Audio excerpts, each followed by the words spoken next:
universe, and I will continue to do that.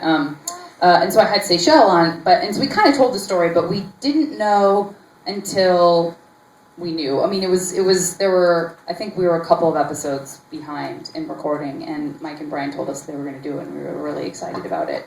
But yeah, it wasn't like a long-term thing that we knew about, like at the beginning of the season or anything like that. I just got one more quick question. Sure. Do you think their creators are going to explore that in other mediums, like maybe comics or something? I think it's a great question. I mean, I'd love for that to be the case. I hope so. I always, tell Mike and Brian, like, anything they can do to expand the story and share their amazing imaginations with everybody, they should. And I know that you guys probably follow them and you read Brian's blog and stuff, but I think they were so tired. Like, they just put their heart and soul into these shows, and I think that, I remember Brian said, he probably said this to the public too, but when we were first talking about it in New York, he was like, I love running marathons, and I run a marathon, and I'm not thinking about the next marathon I'm going to run as soon as I finish it. Yeah. And I just was like, because I'm always, believe me, as an ambassador of you guys, I'm always like, what are you going to do next? Can I be in it? I just love them so much, and I have the deepest respect for them. They are two of the most interesting people I've ever worked with in terms of interesting people. And they're the way their brains work and the way their partnership works, I've just never seen anything like it. And they're so I just feel they're so they have so much integrity. They have so much creative integrity, and sometimes they fight for it though, and they battle for it totally. And they share so much with the fans, so much about their process that I think we don't get with a lot of other shows. So anyway, when he said that, I was like, I better take a step back because I totally understand what he means now. They just need to like reboot, and I hope that means that it will come back around and that they'll want to, they'll miss the Avatar universe and they'll want to revisit it. But I also will have to accept if they don't. But hopefully that's not the case. I bet 5 years something. I don't know if it's this world again or I think it's something majestic and powerful. And what Mike Nichols always used to say, this thing, the conscious unconscious. You know what that is? So he just kind of used to he used to say it's a way for him to be lazy. But really, you're always working. Yeah, but you're always. I'm lying down. I'm thinking my conscious unconscious is working right now. But I think that's something magical happening in their brains right now, where they're going off and doing different projects. You're totally right. They're taking that time. What's Bob Dylan famous album where he's like, I'm done. I retire, and he went to the woods up in somewhere in New York for a month, and that's where he wrote his greatest album. He just needed it to reboot his brain. Yeah. Rebooting, I love it. Now there's just a few, I have to warn you all, there's just a few minutes. We just need 47 more questions and we will be done. More questions in 5 minutes, so I'm sorry to say there's just a few minutes left. Yes, go ahead with glasses. I'm sorry. My question is, I guess just the way that Kurosami was handled, mostly metaphorically, do you think that, I think all of us were happy to have that relationship and adopt it? I wasn't at all.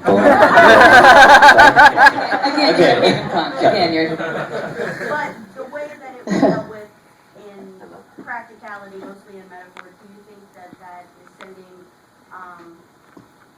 a bit of a negative message as an aftertaste? I totally respect your question, and I think that kind of goes back to Mike and Brian and them sort of fighting as much as they could for what they could.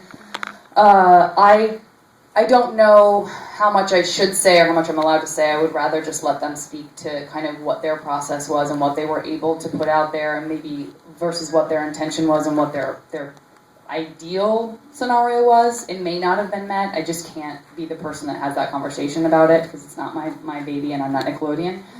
But I think... Turn the mic off and then say it. No,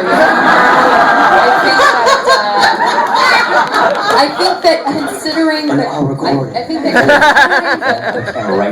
considering the way it was made, who it was made for, and what the intention was, I'm so glad that they were able to do any of it at all, and I'll take it.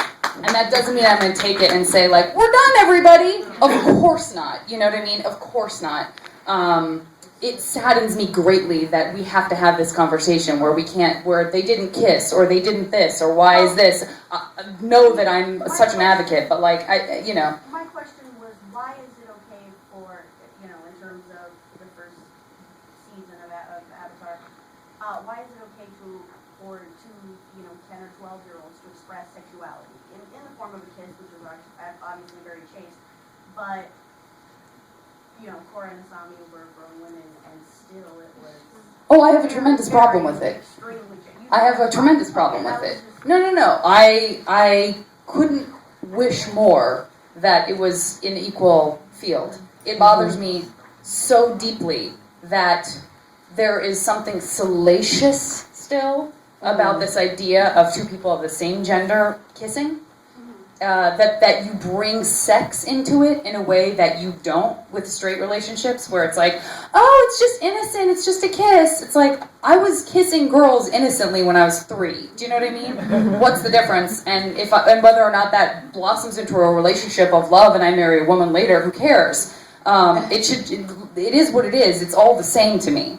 So I hate that you sort of don't, we're not there yet, I guess, as if that's the conversation that we're really having, is like, if Mako and Korra kiss and Asami and Korra don't kiss, what does that say about where we are? I think it says a great deal about where we are in that particular context on a kids show for a kids network. Do you know what I mean? But I'm not okay with it at all, and I'm so excited to have been part of something that's pushing anything forward and saying like, hey, wake up, everybody. Love is love. So, a great question. I want to take one more question right here.